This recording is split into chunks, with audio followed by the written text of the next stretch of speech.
Gracias, Señor, por tu bondad, por tu misericordia.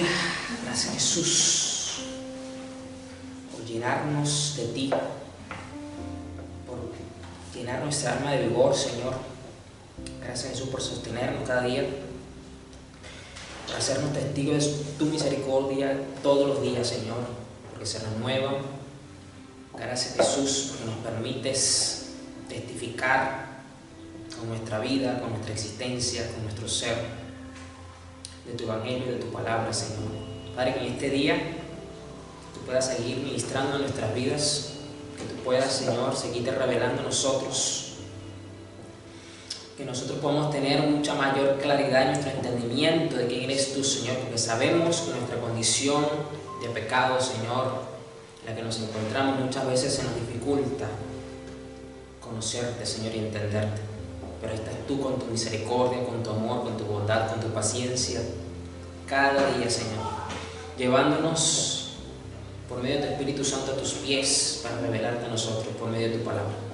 Señor, que en este día entonces tú puedas ganar los corazones de tu pueblo, que tú puedas abrir los oídos espirituales, traer esa luz de entendimiento a las almas de tus hijos, que puedas dar lengua de sabios, Señor, a todo aquel que hoy día está sirviendo la mesa de tus hijos, Señor, a través de la predicación de tu palabra.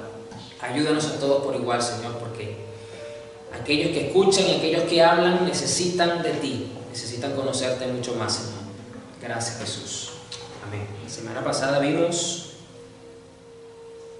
un mensaje interesantísimo, las cosas que aborrece el Señor, y hoy vamos a ver otro mensaje que creo que este sí va a tener varias partes, porque hay varias cosas que quiero abordar a través de la palabra, que es necesario tomar en consideración. Así que este básicamente va a ser un mensaje introductorio para que miremos varias cosas que es necesario siempre tener en consideración. Quiero que vayamos a Jueces 1, versículo 1. Leo la NTV. Después de la muerte de Josué, los israelitas le preguntaron al Señor, ¿cuál de las tribus debe ser la primera en atacar a los cananeos? Recordemos pues que después de la muerte de Moisés, Josué fue designado por Dios para que el pueblo de Israel no solamente entrara a la tierra prometida, sino que conquistara la tierra para poderla aprovechar al máximo. Sabemos también que esa tierra estaba llena de gigantes que ya la habitaban desde hace mucho tiempo. No eran 2 o 3, eran grupos de familias que ya estaban asentados de tiempo en esa tierra. Así que este periodo de conquista le llevó a Israel un tiempo prolongadamente largo hacerlo. Tanto así que, y aquí lo vamos a mirar, Josué murió y aún quedaban territorios por conquistar completamente. Esto nos habla entonces que básicamente Josué pasó su vida en plan de guerra, en pocas palabras. Tuvo una determinación fija en la que prácticamente vivía era para planificar estrategia de guerra con todo lo concerniente al tema, porque ese fue el propósito de Dios con la vida de Josué. Él muere, y ahora aquí dice que los israelitas, dijeron, ya se nos murió Josué, se fue Moisés también, y nosotros tenemos que continuar, tenemos que seguir adelante. ¿Qué vamos a hacer? Vamos a preguntarle al Señor, ¿quién va a ser de las tribus la primera en atacar a los cananeos? Y el Señor contestó, Judá, porque yo le he dado la victoria sobre la tierra.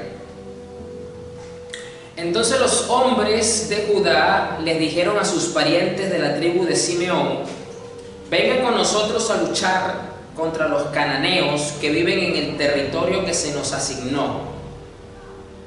Los cananeos siempre se caracterizaron por ser un pueblo cruel, por ser un pueblo muy idólatra, por ser un pueblo inmisericordioso, por ser un pueblo también que actuaba también en manada en contra de Israel. Y al igual que los filisteos, fue uno de los enemigos más recurrentes de los israelitas. Y fíjense que ellos ya estaban asentados dentro de la tierra prometida. Vengan con nosotros a luchar contra los cananeos que viven en el territorio que se nos asignó. Otra característica que tenían los cananeos es que era un pueblo que sabía defenderse. ¿Por qué? Porque era un pueblo que se caracterizaba por moverse como plagas. Es decir, atacaban en banda un lugar, lo saqueaban, lo dejaban en la nada y se movían. Tenían esta particularidad también. Así que los israelitas ya conocen un poco a sus enemigos. Y aunque Dios le dijo a los israelitas que ataque primero Judá, Judá quiso apoyarse en la tribu de Simeón. Y les pidieron que fueran a luchar contra los cananeos que viven en el territorio que se nos asignó. Es decir, ese territorio que iba a atacar Judá estaba habitado por cananeos. Después nosotros los ayudaremos a ustedes a conquistar su territorio. Fíjense que dentro de la lucha, dentro de este periodo de conquista que duró años, cada quien necesitó el apoyo del otro para poder conquistar el territorio prometido y asignado. ¿Por qué? Porque cuando Josué entra en el liderazgo y dice, bueno, ya estamos delante de la tierra que el Señor nos prometió, ya tenemos la información necesaria, es una tierra abundante donde fluye la leche y la miel, es espectacular la tierra para vivirla, para cultivarla. Es necesario hacer una distribución conforme al ordenamiento divino, porque Dios le dio un ordenamiento a Josué para conquistar esa tierra. Los únicos que iban a tener una porción, a pesar de no luchar, porque no podían luchar por la condición que tenían, eran la tribu de Leví, porque eran los sacerdotes encargados de todo lo que tabernáculo de Moisés y todo aquello, pero a ellos se les asignó también una porción. Pero las 11 restantes tribus tenían que luchar por sus hermanos. Así que Josué prácticamente se convirtió, sin querer queriendo, como dice el chavo, en un estratega militar para poder conquistar la tierra. Pero esta tierra tenía gente que sabía pelear.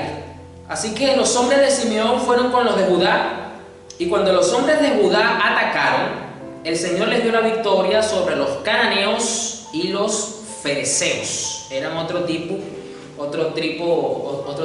de tribu, de sociedad, de gigantes que vivían en esta zona.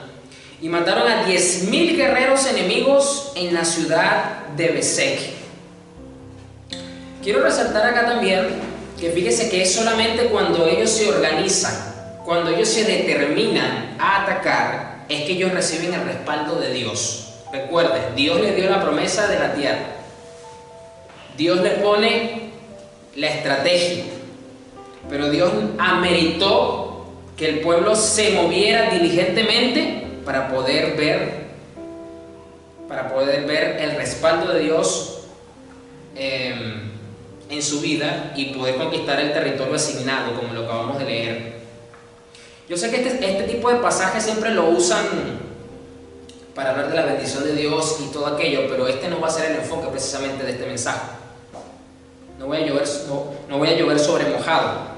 En este momento quiero hablar precisamente del enfoque alegórico, no a nivel de la bendición de Dios, sino a nivel personal. Porque bueno, no me voy a adelantar, vamos a seguir leyendo para ir desarrollando más el mensaje. Y mataron a 10.000 guerreros enemigos en la ciudad de Bezek. Mientras estaban en Bezek, se toparon con el rey Adoni-Bezek y lucharon contra él. Y derrotaron a los cananeos y a los fereceos. Por supuesto, evidentemente, como usted se lo debe imaginar, por muchas derrotas que le infligas al ejército contrario, si tú no conquistas a sus líderes principales, el pueblo no va a dejar de luchar. Y aquí ocurrió que a pesar de que ya habían derrotado a buena parte del ejército, hasta que no doblegaron al rey, los cananeos y los fereceos no dejaron de luchar. Adoni-Bezek escapó, pero los israelitas pronto lo capturaron y le cortaron los pulgares de las manos y los dedos gordos de los pies. Qué curioso esto, y la razón es que como antiguamente la lucha, la guerra era más cuerpo a cuerpo, ahorita es más a distancia porque se creó la pólvora y las armas a larga distancia, igualmente se hace mucho daño, usted lo sabe, pero antes la guerra era mucho más sangrienta y más cruda porque no había tantas armas a larga distancia, no solamente el arco y la flecha, así no había pólvora, así que la gente tenía que usar lanzas y espadas, y al quitarle los pulgares de las manos no podían sujetar las espadas, no podían sujetar las lanzas, por lo tanto no podían defenderse ni podían atacar tampoco. Y el dedo gordo del pie, para que ustedes lo sepan, cada uno de los dedos de nuestros pies sirven con una función muy importante: mantener el equilibrio. Esa es una de las razones de las funciones de los pies. Nos costaría mucho más mantener el equilibrio o ciertas inclinaciones en nuestro cuerpo según ciertas actividades si no tuviésemos los dedos de los pies. Así que esto es muy significativo, porque entonces estos enemigos no iban a poder ni atacar ni defenderse, aunque tuviesen las herramientas, ni tampoco iban a poder siquiera sostenerse de pie, algo muy básico y elemental para poder defenderse y atacar en una guerra. Así que esta fue muy estratégica la razón del por qué le quitaron los pulgares y el dedo gordo de los pies. Adoni-Bezek dijo: una vez yo tuve 70 reyes sin los pulgares de las manos y los dedos gordos de los pies. Fíjense que esto era una costumbre común de la época, que esto no fue algo que inventaron los israelitas. Aquí este mismo rey dice que también aplicó lo mismo a otros 70 reyes. Comiendo migajas debajo de mi mesa, una humillación completa a estos reyes. Mire lo que dice: ahora Dios me devolvió lo que les hice. Qué curioso. Y se lo llevaron a Jerusalén, donde murió. Los hombres de Judá atacaron a Jerusalén y la tomaron. Sí, Jerusalén no siempre fue parte del territorio israelita. Estaba sitiada o estaba habitada, mejor dicho, por gigantes, por enemigos de los judíos, y ellos la conquistaron y la tomaron, mataron a todos sus habitantes y prendieron fuego a la ciudad.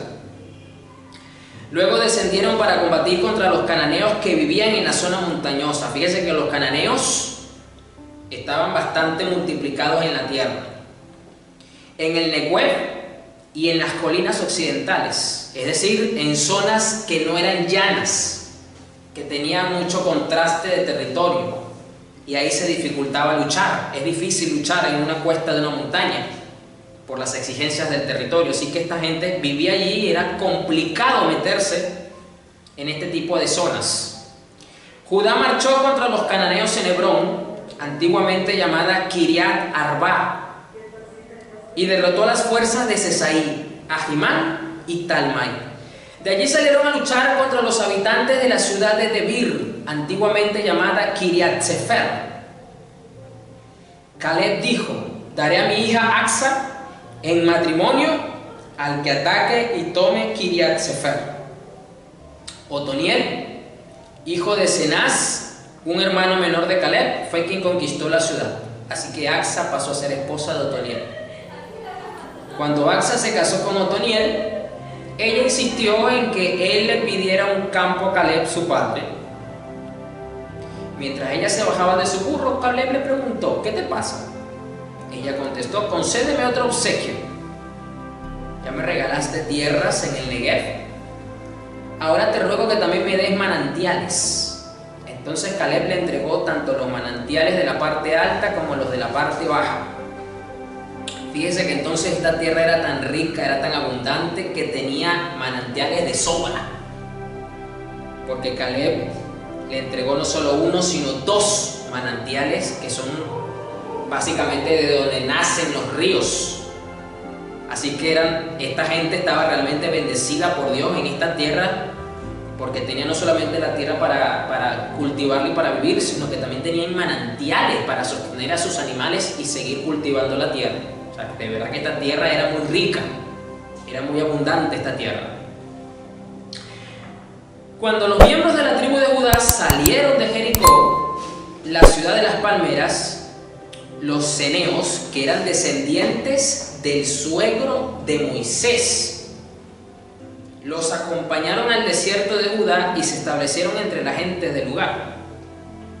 Cerca de la ciudad de Arad, en el Negev. Luego, Judá se unió con Simeón para luchar contra los cananeos que vivían en Sefat. Fíjese cómo los cananeos estaban bastante regados por la tierra. Luego Judá se unió con Simeón para luchar contra los cananeos que vivían en Sefat y destruyeron la ciudad por completo. Por eso la ciudad fue llamada Horma. Fíjese que hasta este punto ya nos estamos dando cuenta, como lo dije al principio, que Josué muere y todavía quedaba territorio por conquistar. Y no era poco territorio, ya nos estamos dando cuenta que habían sectores enteros de sociedades de cananeos que todavía vivían en ese lugar.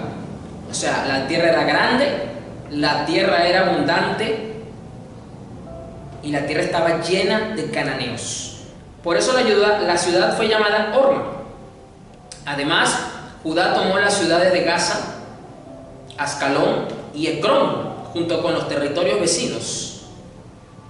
El Señor estaba con los de Judá y ellos tomaron posesión de la zona montañosa. Hasta aquí parece como una conquista avasallante y dominante del pueblo de Israel. Pero aquí la cosa empieza a cambiar un poco ahora. Vamos a mirar. Pero no lograron expulsar a los habitantes de las llanuras, quienes tenían carros de guerra hechos de hierro. Fíjese que aquí ahora vemos un hecho interesante, y es que en este punto de la historia, estos enemigos de Israel ahora tenían un avance tecnológico militar, tenían carros de guerra hechos de hierro. Esto era un avance tecnológico para la época. Y por esa razón no lograron conquistar la llanura. Evidentemente pelear en una llanura es mucho más sencillo y es más fácil. Pero si tu enemigo te supera en poderío militar, se te complica la situación. Y eso fue lo que ocurrió acá. Estos tenían carros de guerra. Caleb recibió la ciudad de Hebrón, tal como Moisés le había prometido, y expulsó a todos sus habitantes, que eran descendientes de los 3 hijos de Anac.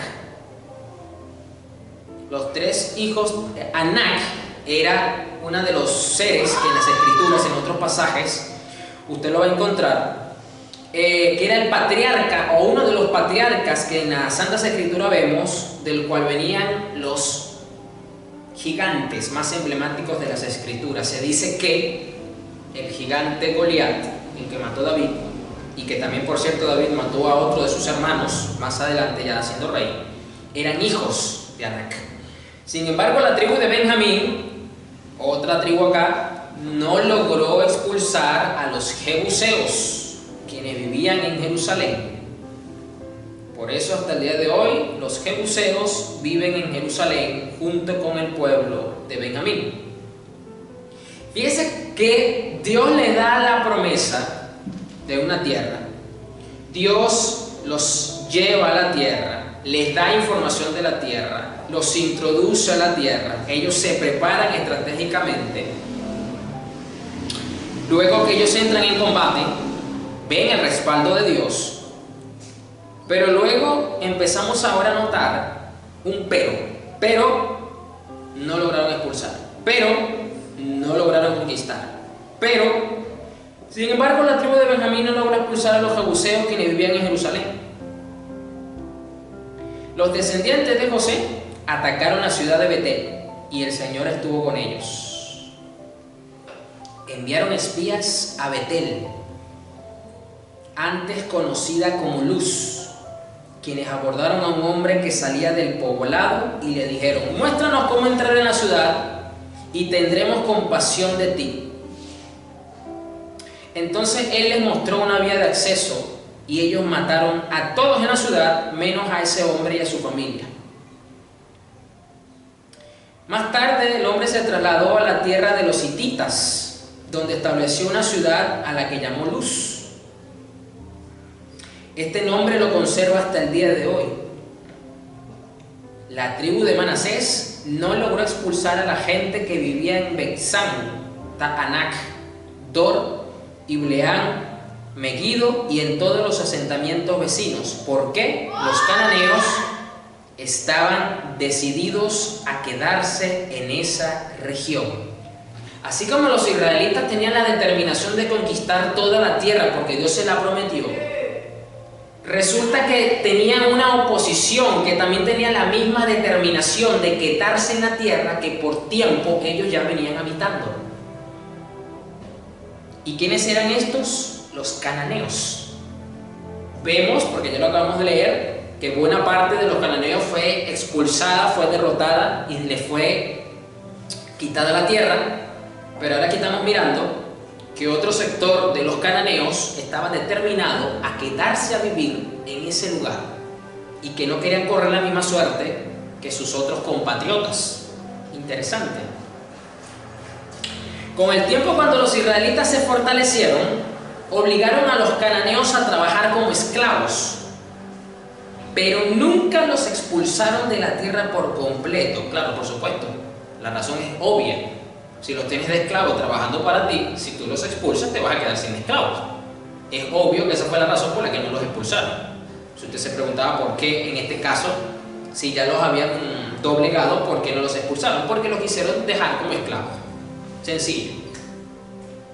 La tribu de Efraín no logró expulsar a los cananeos que vivían en Geser. Así que los cananeos siguieron viviendo allí en medio de los de Efraín. La tribu de Zabulón no logró expulsar a los habitantes de Quitrón y de Naalal, así que los cananeos siguieron viviendo en medio de los de Zabulón. Pero los cananeos fueron obligados a trabajar como esclavos para ellos. La tribu de Aser no logró expulsar a los habitantes de Aco, Sidón, Alab, Aksib, Helba, Afec ni Rehob. Así que los de Aser se establecieron entre los cananeos, quienes controlaban la tierra debido a que no lograron expulsarlos.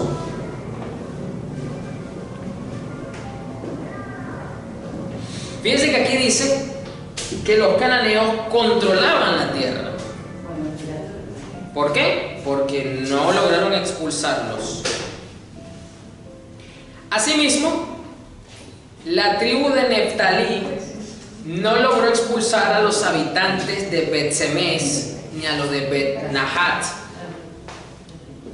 Así que Neftalí se estableció entre los cananeos, quienes controlaban la tierra.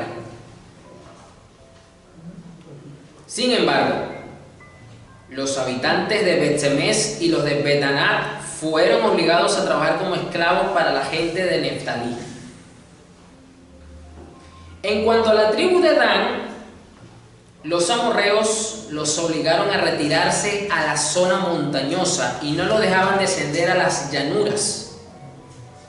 Fíjense que aquí vemos ahora a otro grupo mucho más férreo, mucho más salvaje. Una particularidad que tenían los amorreos es que eran violentamente salvajes y crueles. Eran mucho más agresivos y feroces que los cananeos a la hora de luchar. Y aunque no tenían tanta presencia porque eran mayor los cananeos que los amorreos y que los jebuseos, pero era un grupo que también vivía en esta tierra. Y dice aquí que estaban decididos a quedarse en el monte Eres. Y dice que obligaron a retirarse a la tribu de Dan a la zona montañosa. Y no los dejaban descender a las llanuras. Fíjese la ferocidad, la determinación, quizás hasta la experiencia que tenían. Que no solo los replegaron hacia la montaña, sino que les era imposible a la tribu de Dan descender a la llanura. Interesante. Estaban decididos a quedarse en el monte Eres, en Ajalón y en Salbín. Pero cuando los descendientes de José aumentaron en fuerza, obligaron a los amorreos a trabajar como esclavos. La frontera de los amorreos iba desde el paso de los escorpiones hasta Sela y desde allí se extendía hacia arriba. Este mensaje se titula con una pregunta: ¿has expulsado a todos los cananeos? Así se llama este mensaje. ¿Has expulsado a todos los cananeos? Y le acabo de decir hace poco que el enfoque no es en relación a las promesas de Dios ni a la bendición de Dios, que siempre es el típico enfoque que le dan, sino que aquí me habla, porque es lo más relevante que yo veo en todo este pasaje, y tiene que ver mucho con ciertas cosas muy puntuales que el Señor me hizo ver, el Espíritu Santo me hizo alumbrar, que son cosas que tenemos que dar atención. Y es que, si bien es cierto, el Señor nos redime, el Señor nos ha salvado, el Señor ha comenzado una obra maravillosa en nuestra vida y que está comprometido a concluirla de alguna forma y de la manera en la que solamente Él lo puede hacer, se es necesario que nosotros también tengamos varias cosas que el pueblo de Israel tenía que hacer. La orden, la promesa de Dios que usted encuentra en Éxodo y que tenía esta generación es: yo los voy a llevar a una tierra prometida. Esta es la tierra que yo les prometo, una tierra donde fluye la leche y la miel, una tierra maravillosa, que es una demostración de mi carácter, es una demostración de mi naturaleza, es una demostración de mi esencia, es una demostración de que lo que yo prometo yo cumplo. Y ustedes tienen que ir ahí a vivir, a establecerse, a cumplir con las cosas que yo les exijo para que me rindan culto.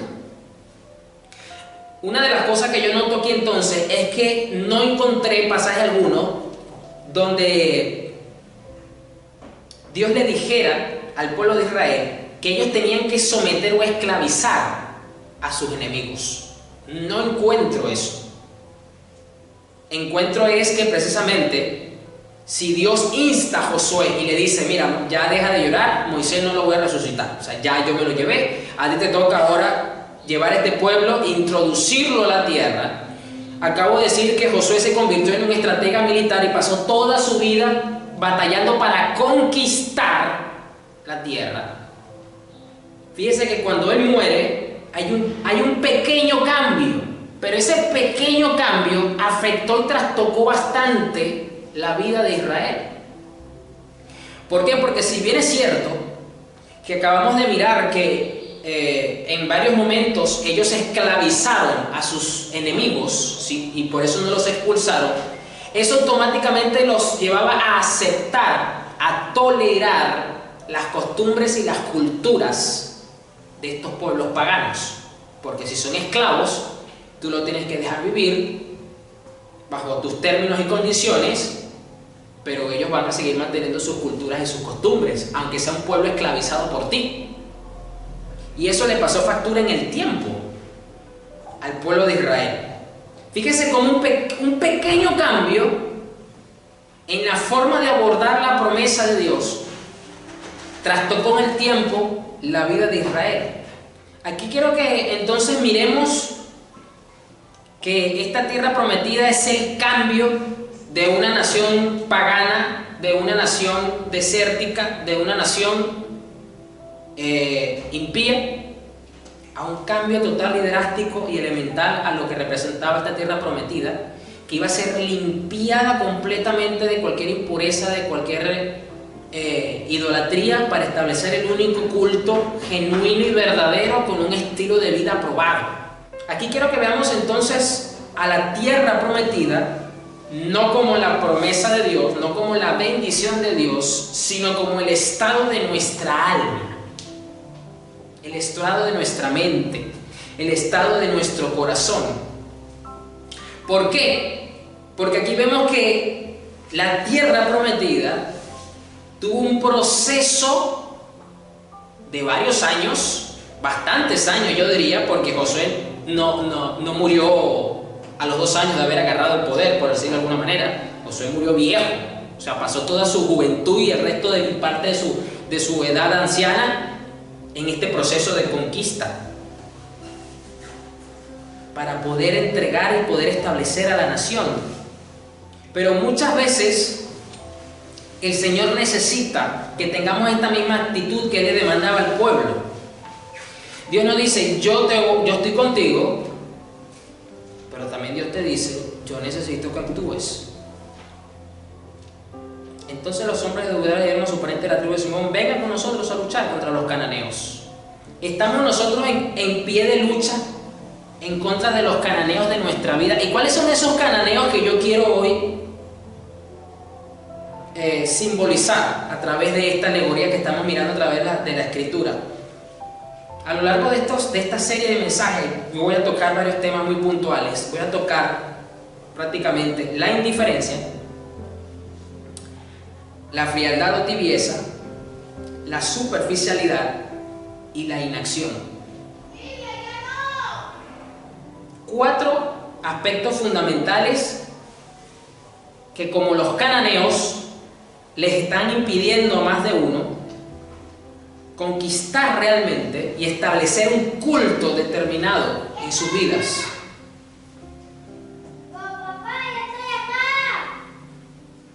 O sea, Dios no quería en ningún momento que el pueblo de Israel cohabitara con sus enemigos, porque la orden fue: conquisten la tierra, domínenla, enseñoréense y establezcan el único culto hacia mi persona en todo el territorio de esta tierra prometida.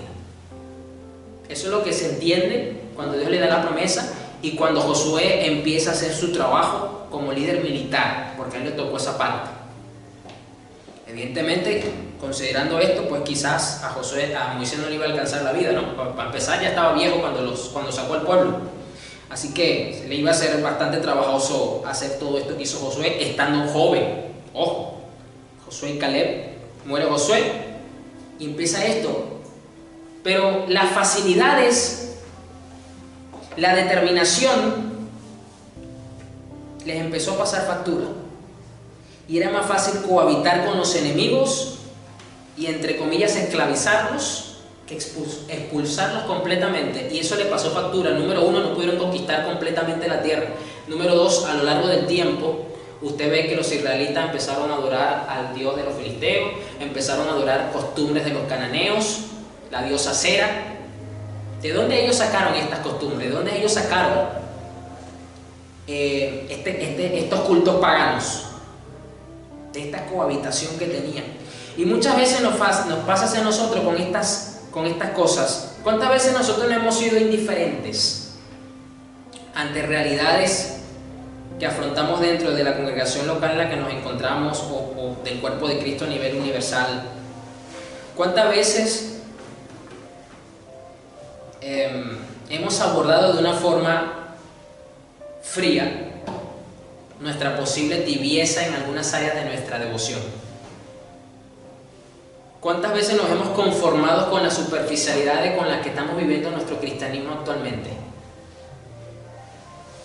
¿O cuántas veces hemos sido pasivos o inactivos ante cosas que demandan nuestra diligencia? Lo que pasa es que por no querer afrontar quizás un conflicto mayor, hemos preferido la inactividad y soportar el silencio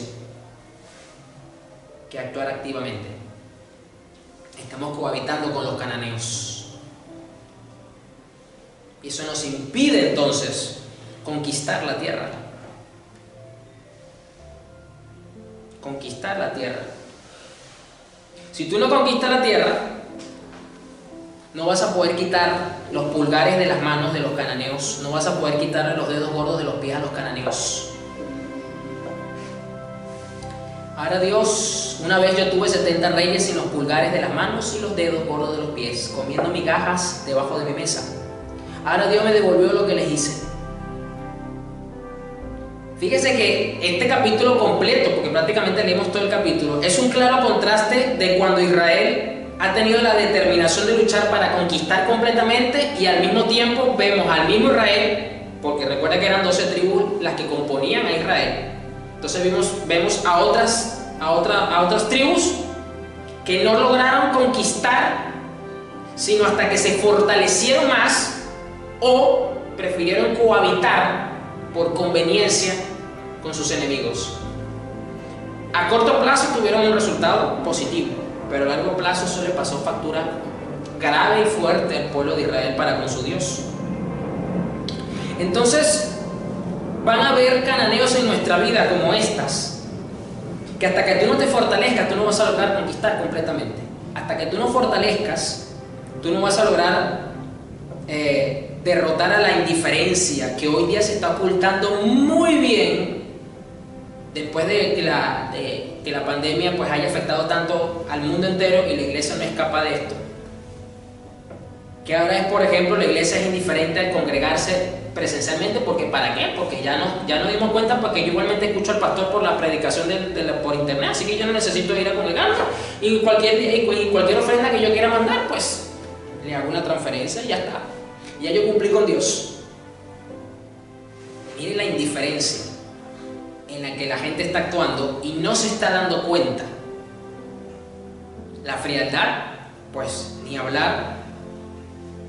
Y la superficialidad con la que están afrontando el cristianismo. Bueno, yo vivo el evangelio pues como me lo han enseñado, trabajo, me porto bien en mi casa, cumplo con mis deberes de mi hogar, de mi trabajo, y cuando puedo me congrego. Un evangelio bastante superficial.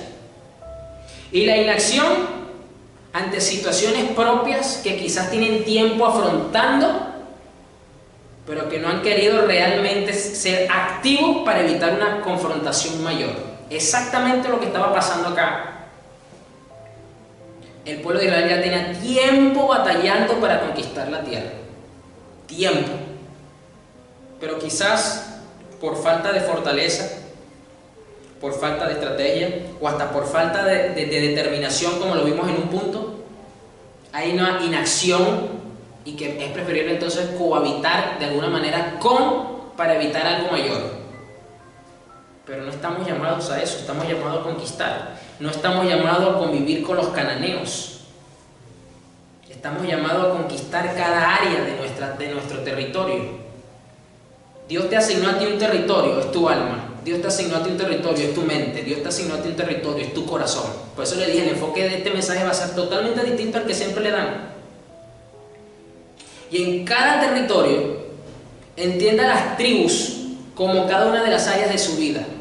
En cada una de esas tribus, en cada una de esas etapas, usted necesita doblegar a los cananeos, a los jebuseos o a los amorreos. Dios no quiere que los esclavices. Dios no quiere que cohabites con ellos. Dios quiere que los conquistes y que los saques. Porque Dios está con nosotros. Dios quiere que le cortes los pulgares para que eso no te domine más. Dios quiere que le cortes el dedo gordo de los pies para que eso no te inestabilice a ti, más bien para que eso se mantenga inestable. Quiero volver a leer, el versículo donde empezamos a leer los peros. Fíjense que en el versículo, pasa que no lo tengo por número. La tribu de Benjamín, por aquí empieza. Ascalón y Ecrón junto con los territorios vecinos. El Señor estaba con los de Judá y ellos tomaron posesión de la zona montañosa, pero no lograron expulsar a los habitantes de las llanuras, quienes tenían carros de guerra hechos de hierro.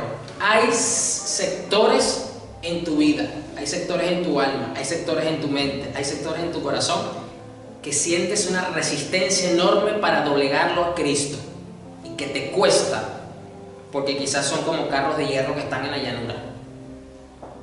Pero ahí es donde vas a necesitar fortalecerte, ahí es donde vas a necesitar mayor determinación para luchar esa guerra, porque la tienes que luchar para poder doblegar y sacar a los enemigos de allí. ¿Por qué? Porque como son contrarios siempre es esa lucha frontal que tienes, es un punto a favor del enemigo, es un punto a favor del viejo hombre, es un punto a favor del pecado, y son con las cosas con las que tú y yo estamos siempre bregando y trabajando. Entonces no podemos caer en la actitud de acostumbrarnos Pero no lograron expulsar a los habitantes de la llanura, quienes tenían carros de guerra hechos de hierro. Caleb recibió la ciudad de Hebrón tal como Moisés había prometido, y expulsó a todos sus habitantes, que eran descendientes de los 3 hijos de Anac. Sin embargo, la tribu de Benjamín no logró expulsar a los jebuseos, quienes vivían en Jerusalén. No lo lograron hacer. Cohabitaron con la tribu de Benjamín. Los descendientes de José atacaron la ciudad de Betel y el Señor estuvo con ellos. Enviaron espías a Betel, quienes abordaron a un hombre que salía del poblado y le dijeron: muéstranos cómo entrar en la ciudad y tendremos compasión de ti. Este punto es muy interesante porque ya sabemos que al principio Moisés mandó a los espías a la tierra, entre esos estaba Josué y Caleb, y trajeron la información, le trajeron las porciones de uva bien grandotes, y fue cuando le dijeron: no, ahí vive gente demasiado grande, esa gente nos va a comer como langostas. ¿Recuerda? Ya habían mandado a espías, pero fíjense que aquí fue necesario otro trabajo de espionaje para poder conquistar esas áreas. ¿Qué quiere decir esto entonces? Que vamos a necesitar un trabajo mucho más meticuloso, con mucho más discernimiento de espíritu, con mucha más sabiduría, con mucha más inteligencia para saber cómo trabajar y doblegar ciertas áreas de esos territorios de nuestra personalidad para poderlos conquistar. Hay otras en las que se te va a hacer más fácil y hay otras en las que vas a necesitar literalmente un trabajo de espionaje espiritual, siguiendo con la alegoría, para poderlo conquistar. Abordaron a un hombre que salía del poblado y le dijeron: muéstranos cómo entrar en la ciudad y tendremos compasión de ti. Entonces él les mostró una vía de acceso y ellos mataron a todos en la ciudad, menos a ese hombre y a su familia. Más tarde el hombre se trasladó a la tierra de los hititas, donde estableció una ciudad a la que llamó Luz.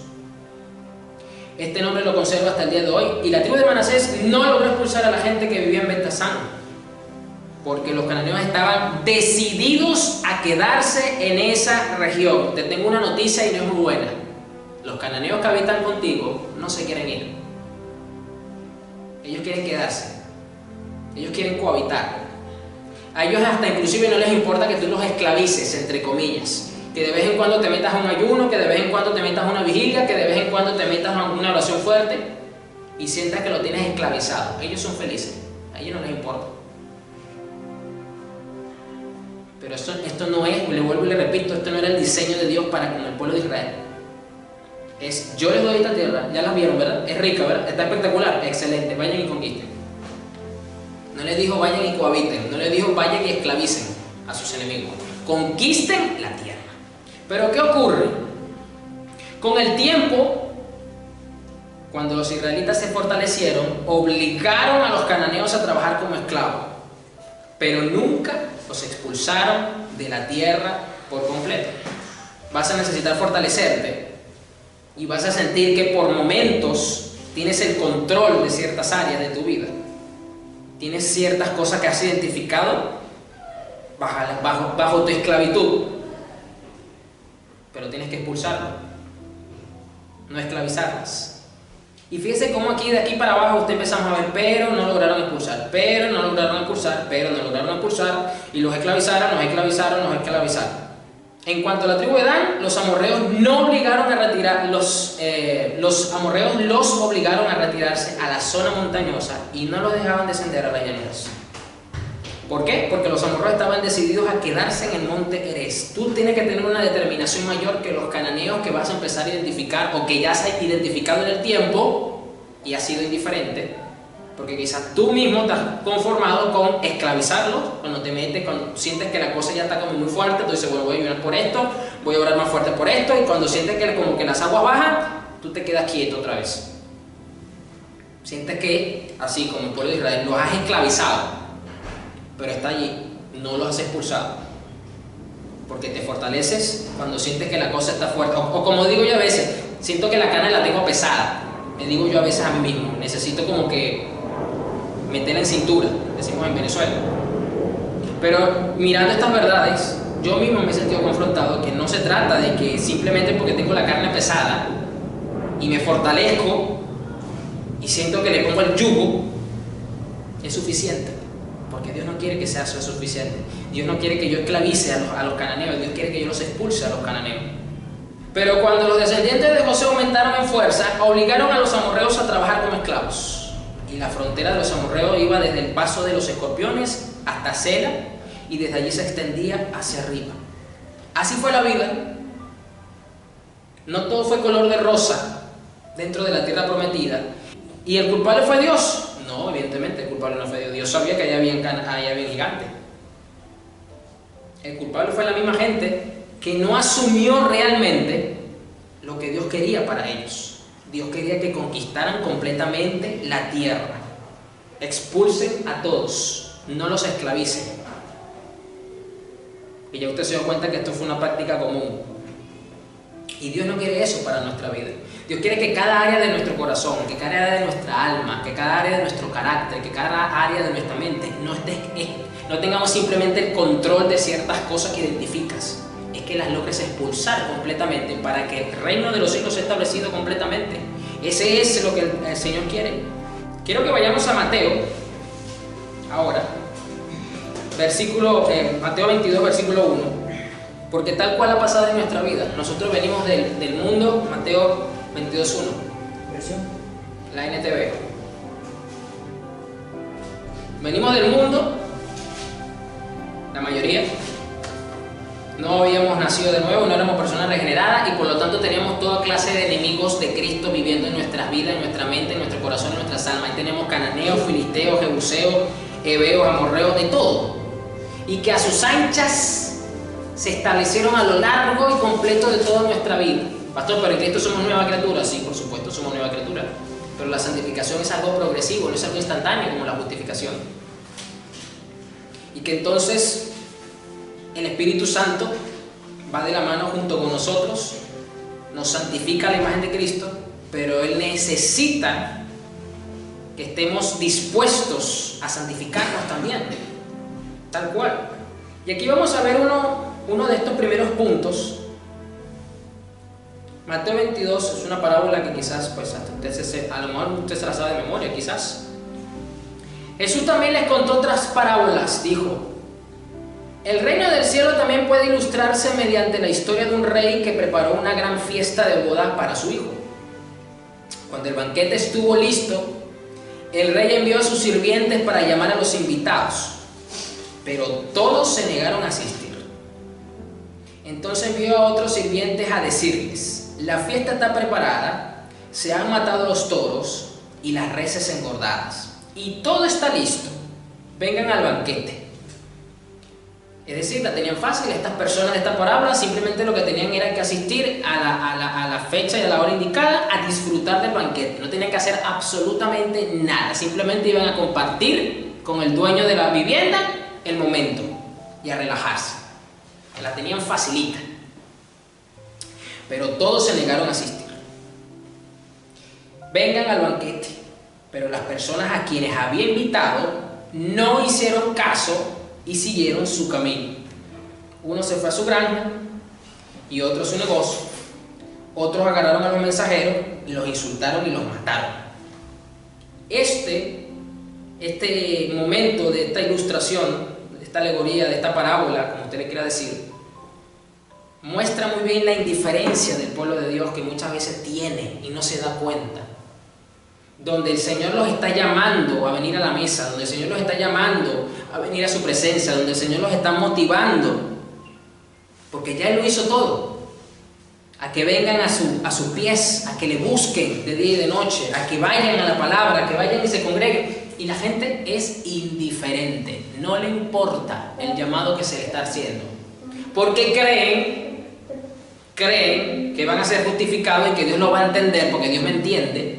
Tal cual como les pasó a estas personas acá. Dice que uno se fue a su granja y otro a su negocio. O decir, ellos dijeron: no, el dueño de la casa, el Señor, no se va a poner bravo porque Él sabe que tengo que trabajar en la granja, Él sabe que yo tengo que atender el negocio. Porque el que tiene tienda que la atienda, sino que la venda, dice un refrán. Lo mismo ocurre hoy día con los cristianos. No, el Señor me entiende, Él sabe que tengo que trabajar. El Señor me entiende, Él sabe que soy extranjero y como extranjero tengo que hacer mucho más, esforzarme más el doble. Entonces el Señor entiende si a lo mejor quizás esta semana no me congrego, si no colaboro económicamente con la iglesia, etcétera, etcétera. El Señor me entiende. Otros agarraron a los mensajeros, los insultaron y los mataron. Estos son los típicos que cuando tú los exhortas, se ponen bravos contigo. Se salen de los grupos de WhatsApp, no te responden más los comentarios, como que se desentienden y se pierden un mes.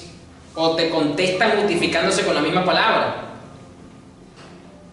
Y dice aquí que el rey se puso furioso tenemos que entender que así como en la misma parábola que el Señor está indicando que el rey se puso furioso, no podemos creer que el Señor, porque el Señor me entiende, según, el Señor no se va a poner furioso, no se va a enojar por la indiferencia de su pueblo, por la indiferencia de los hijos de Dios en estos tiempos.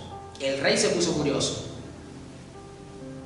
Te tengo una noticia, yo sabía que este mensaje a lo mejor no iba a ser precisamente el más alentador, el más motivador y el más favorito de muchos, pero estas son cosas bellas que hay que decirlas porque fui ministrado con estas cosas.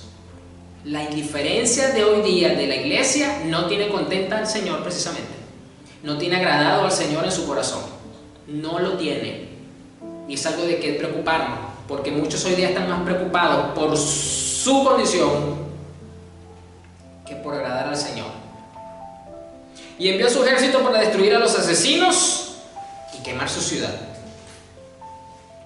Pero entonces cuando les empieza a ir mal, cuando las cosas se les empiezan a complicar en los trabajos, sobre todo, ahí entonces sí están humildes, ahí sí están mandando petición de oración, ahí sí están atendiendo los mensajes que uno les manda, ahí sí son un poco más diligentes en las llamadas que uno les puede hacer para saber cómo están. Entonces, pastor, que me está pasando esto en el trabajo, que esto, que lo otro, que para allá, que para... Ahí sí están como quien dice bajito, ahí sí están con la cabeza gacha. Porque este es el detalle, que así como el rey se puso furioso, el Señor se desagrada y no le gusta, y muy posiblemente permita que ciertas cosas en el entorno de sus hijos ocurran, como de una manera hacerse sentir y también para captar otra vez y capturar la atención de su pueblo. Y les digo a los sirvientes: la fiesta de bodas está lista, y las personas a las que invité no son dignas de tal honor.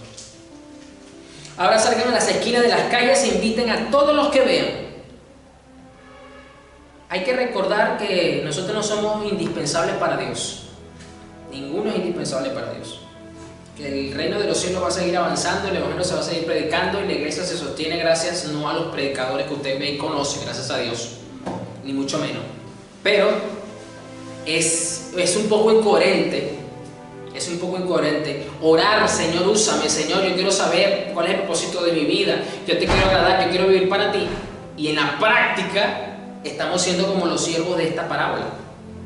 Cuando el Señor nos hace una invitación, está haciendo un llamado a la iglesia, y la iglesia está igual que esta gente, está yéndose a su granero, está atendiendo los negocios, o está agarrando los mensajeros no de la mejor manera. Es muy incoherente de parte de la iglesia actualmente, pero así está.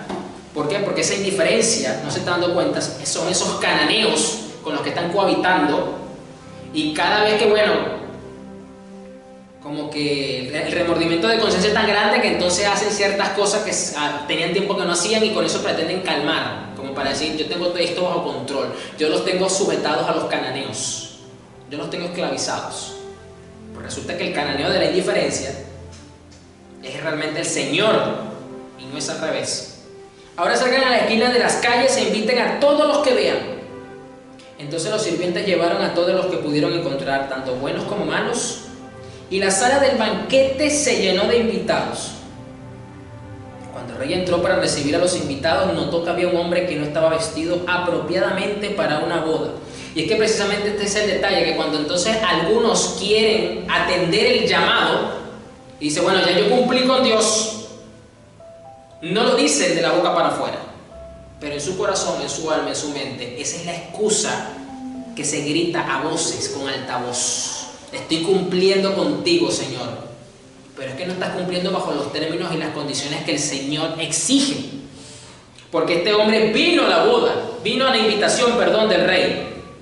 Pero dice aquí que no vino, que no estaba vestido apropiadamente para una boda. Él asistió a la invitación según su propio criterio. Digo: bueno, ya yo estoy cumpliendo, a mí me invitaron y yo vine. Exactamente ocurre lo mismo hoy día. Aquellos que pretenden responder, será por más cargo de conciencia que otra cosa, quieren responder a su forma y a su manera. Pues te tengo otra mala noticia: no te va a servir así tampoco. Amigo, le preguntó: ¿cómo es que estás aquí sin ropa de bodas? Pero el hombre no tuvo respuesta. Es que esto es lo que ocurre. Entonces sacaban las excusas, sacaban los argumentos, y hay un silencio de parte de la iglesia. Entonces el rey le dijo a sus asistentes: átenlo de pies y manos y arrójenlo a la oscuridad de afuera, donde habrá llanto y rechinar de dientes, pues muchos son los llamados, pero pocos son los elegidos. La indiferencia, iglesia, está afectando seriamente la devoción que muchos están teniendo hoy día, y que no les está permitiendo realmente que el reino de los cielos se afiance y se establezca en sus vidas. Y los cananeos están cohabitando con los cananeos, creyendo que los están esclavizando, cuando la orden es: expulsa a los cananeos. Y este cananeo, así como lo vimos en Jueces 1, del 1 al 36, que fue la lectura con la que comenzamos, que vimos que estaba bastante regado por la tierra prometida, pues está bastante regado hoy día en la iglesia. Tiene bastante presencia.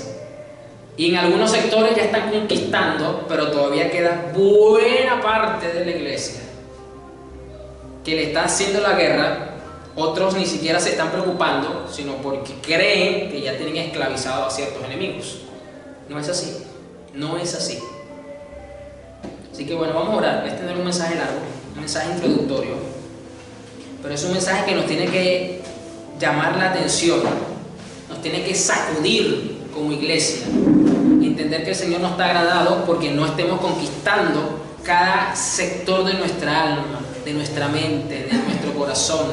Somos indiferentes. Somos indiferentes a cosas que sabemos con las que tenemos que cumplir. Voy a poner otro ejemplo a nivel personal. Hablé de la iglesia a nivel del tema congregacional, porque es una problemática mundial que estamos padeciendo, lamentándolo mucho, que quedó como una secuela pospandémica. Así como la ciencia dice que hay personas que han tenido secuelas por las vacunas, o otras secuelas porque les dio COVID 2, 3, 4, 5, 6, 7 veces y quedaron con problemas de salud que todavía se están tratando, pues yo diría que la iglesia también tiene secuelas pospandémicas como consecuencia. Y es que debido a esto pues tenemos este cananeo de la indiferencia con la que estamos los pastores y muchos otros bregando para expulsarlo de la iglesia, y que no ha sido fácil bregarlo. Y a nivel personal pues muchas más cosas por el descuido, por la negligencia también, que la vamos a mirar. Pues muchos enemigos han tomado fuerza, como los amorreos, y ciertos sectores en los que usted ya debió haber conquistado muchas otras cosas, usted siente que se ha tenido que replegar, y el enemigo le ha sacado terreno, le ha ganado el espacio. Así que bueno, vamos a orar. ¿Estás cohabitando con los cananeos? Buena pregunta. Bueno, Señor, gracias, porque tú te preocupas realmente por el estado de nuestras vidas. Por supuesto, tú moriste por nosotros para redimir nuestra vida, Señor, por gracia. Y te preocupas de igual manera por el estado actual, Señor, en la que nos encontramos. Porque tú has prometido trabajar diligentemente en nuestra vida, Señor, en nuestras mentes, en nuestros corazones, en nuestras almas, Padre. Y tú no quieres que estemos cohabitando con enemigos, con cananeos, con filisteos, ni con amorreos que nos hayan desplazado, que hayamos perdido territorio, Señor, sino que quieres que los expulsemos para que conquistemos completamente, Señor, para que el culto completo de todo nuestro ser sea uno solo, Padre. Ayuda a tu iglesia, Señor. Sacuda a tu iglesia, Padre, para que esta indiferencia que muchos tienen hoy día, no solamente a nivel congregacional, sino a nivel personal también, salga, Señor, para que ellos realmente, Padre, entiendan que tú nos respaldas y que tú esperas realmente una acción apropiada, Señor, para conquistar y ver tu gloria manifestada en todas las áreas de nuestra vida, Padre. Gracias, Señor Jesús, por tu bondad. Amén.